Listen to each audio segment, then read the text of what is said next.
Une architecture de rêve, des longs gigantesques nids d'oiseaux. Une merveille en acier, aluminium et titane. Le triomphe d'une vision futuriste.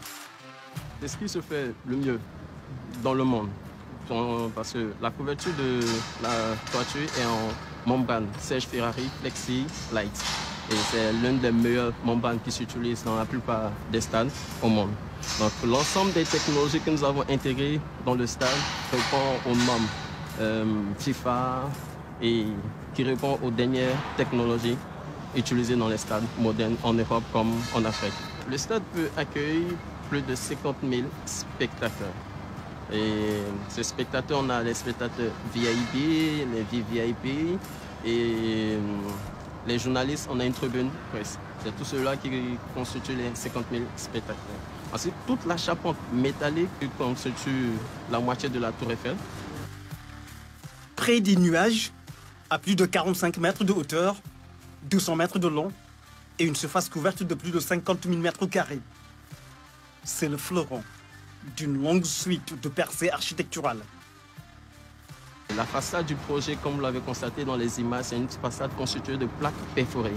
Ces plaques perforées permettent une bonne ventilation de l'air naturel à l'intérieur des circulations spectateurs, parce que tout le stade n'est pas entièrement climatisé. On a des locaux qui sont non climatisés, donc il fallait assurer cette ventilation naturelle, raison pour laquelle nous avons opté pour des plaques perforées, histoire de réduire le plus la consommation en énergie. Sur la constitution de la toiture, on a une partie qui est opaque et une partie qui est en plaque transparente, translucide, que je vais dire des polycarbonates. C'est du polycarbonate qui permet de laisser les rayons du soleil entrer dans le stade, entrer au niveau de la pelouse pour aider à la maturation, à la croissance de cette pelouse.